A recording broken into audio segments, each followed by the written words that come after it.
Todos los que nacimos en la tradición cristiana tenemos algún recuerdo de Navidades pasadas, especialmente en la infancia.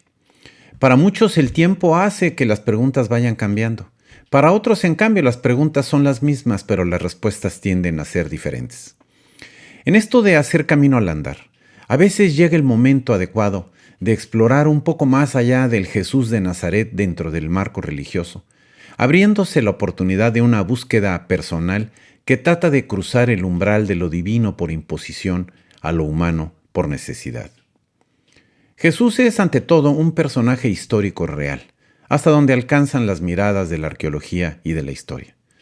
No conozco un solo experto de los círculos convencionales que ponga en entredicho la historicidad de Jesús de Nazaret, decía el arqueólogo Eric Meyer a la escritora Christine Romney en un artículo publicado en National Geographic en octubre de 2017.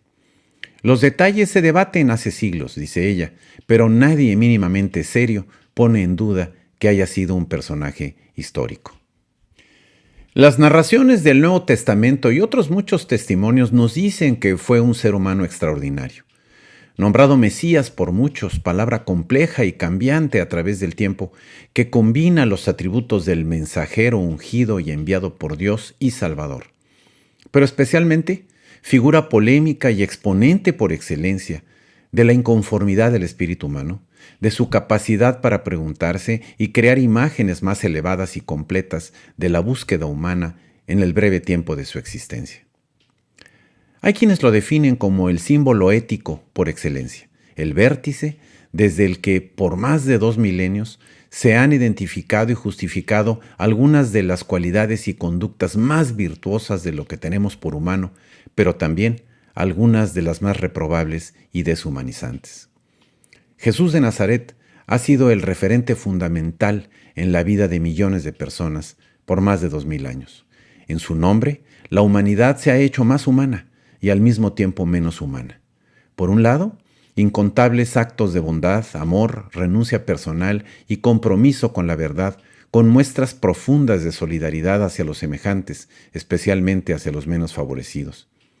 Por otro lado, también en su nombre, los incontables actos del poder abusivo, de la mentira, la violencia y el engaño, la obtención sin medida de privilegios, la sumisión, exterminio e ignorancia, la destrucción física y espiritual de culturas y personas. Es posible, hasta donde alcanzo a ver, que no ha habido en la historia de la humanidad una figura cuya vida haya servido de base para encarnar tan claramente las contradicciones fundamentales de lo humano. No he encontrado otra figura que haya sido más utilizada como la de Jesús para justificar, explicar, exponer e imponer los sentimientos y acciones más opuestos que sin duda coexisten en cada persona y en cada conglomerado humano, más allá de que hayan conocido o no de su existencia. Porque en la realidad humana no hay buenos y malos como si se tratara de personas diferentes, sino seres humanos que en su propia individualidad poseemos al mismo tiempo la capacidad para la bondad y para la maldad. En cierto sentido, la coexistencia de lo que humaniza y de lo que deshumaniza es intrínseca, forma parte de la esencia del humano. Jesús de Nazaret es la figura histórica en cuyo nombre se ha manifestado con mayor intensidad, quizás como en ninguna otra persona, esta contradicción de la esencia humana. Pero lo que se ha hecho en su nombre no necesariamente fue su intención y su mensaje, y este es un punto fundamental. La contradicción que supone la coexistencia de los opuestos, a veces contra toda lógica o apariencia, no fue inventada por él, era ya parte de la esencia humana. Esta condición es y muy probablemente seguirá siendo una contradicción aparentemente insoluble en el estado inmaduro y adolescente de la inteligencia racional y emocional de los seres humanos, y por ello también de sus actos y de los frutos de su vida. Y es que no todo en el humano es congruencia, no todo se acomoda, se liga o se articula sin dificultad de manera cierta y previsible. Quizás, por el contrario, el signo mayor de la existencia humana es el movimiento interminable de las contradicciones, que forman parte de su esencia, manifiesta en la capacidad para lo bueno y lo malo, la verdad y la mentira, el egoísmo y la generosidad en la misma persona al mismo tiempo. Jesús de Nazaret fue entonces un ser humano excepcional, no el único, pero sí uno de los más notables por la encrucijada histórica de su existencia y también por sus pensamientos y sus actos que evidenciaron y cuestionaron las contradicciones más profundas de la esencia humana. Recuerdo que mi primera conciencia sobre esta imagen y estas preguntas provino en los tiempos de juventud, de la lectura de los evangelios, particularmente el de San Mateo. El contenido del mensaje atribuido a Jesús no era del todo nuevo para mí, dado el origen católico de mis padres. Pero a la vez, lo leí motivado por el interés de comprender y preguntarme un poco mejor, un poco más allá, su contenido desde la perspectiva humana. Inicié entonces esta búsqueda personal, armado de muchas preguntas, la mayor parte de ellas sin respuesta que me convenciera. Comenzó a perfilarse en mi entendimiento el enorme contraste que surgía de la lectura puesta ante el trasfondo de la religión, o quizás más precisamente de sus manifestaciones tangibles en edificios, ropajes, ritos, escenarios y actitudes. La brecha entre el decir hacer de Jesús de Nazaret y el decir hacer, especialmente entre sus seguidores institucionales, se hizo cada vez más grande en mí, en la medida en que avanzaba en la exploración de la historia, en especial la del surgimiento y desempeño de la religión a través del tiempo. A ello contribuyó, sin duda, el tratar de imaginarme la manera como en los albores del cristianismo, la figura de este hombre extraordinario fue acomodada en el centro de un proceso político-militar que intentaba mantener con vida al decadente Imperio Romano.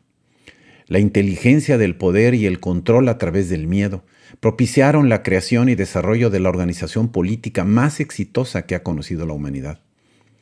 Lecturas, recuerdos y discusiones formaron parte de esta visión personal que se fue construyendo sobre un Jesús de Nazaret cuyo mensaje fue contenido y muchas veces suavizado dentro de la armadura del poder hasta convertirlo en aliado de aquellos a quienes en realidad desafiaba. Recuerdo, entre otras muchas cosas, el impacto que me causó asomarme desde el corredor interior de la magnífica cúpula de la Basílica de San Pedro en Roma hacia el altar mayor, casi 100 metros más abajo, abrazado por el majestuoso baldaquino de Bernini. Por más que lo intenté, no pude sentir en todo ese espacio la dimensión humana que me proponía la vida de Jesús de Nazaret. Aún sigo sin sentirla. Menos aún, pude conciliar las dimensiones de este espacio religioso magnífico desde el punto de vista del arte y la arquitectura, pero profundamente distante de lo que yo entendía que había sido el nacimiento y la vida de este hombre. Al paso del tiempo, no ha cambiado en mí el sentimiento de admiración y agradecimiento por haber tenido la oportunidad de conocer el mensaje de Jesús de Nazaret. Recupero, por lo que he visto, que la religión no es con mucho la expresión genuina y honesta de aquel a quien se reconoce como su fundador. Pero la religión es una búsqueda y un asunto estrictamente personal, que debe ser respetado y nunca impuesto a los demás. Al final me quedo entonces con lo que creo más importante, la figura de Jesús de Nazaret, el hombre, del que casi nadie se acuerda, especialmente en los festejos y febrilidad consumista de diciembre, pero que en realidad representa a muchos seres humanos, especialmente a los que, sabiendo que son capaces del bien y del mal, de la verdad y la mentira, porque esa es su condición, hacen lo que pueden para demostrar que es lo primero y no lo segundo, el motivo de sus afanes en cualquier tiempo y lugar.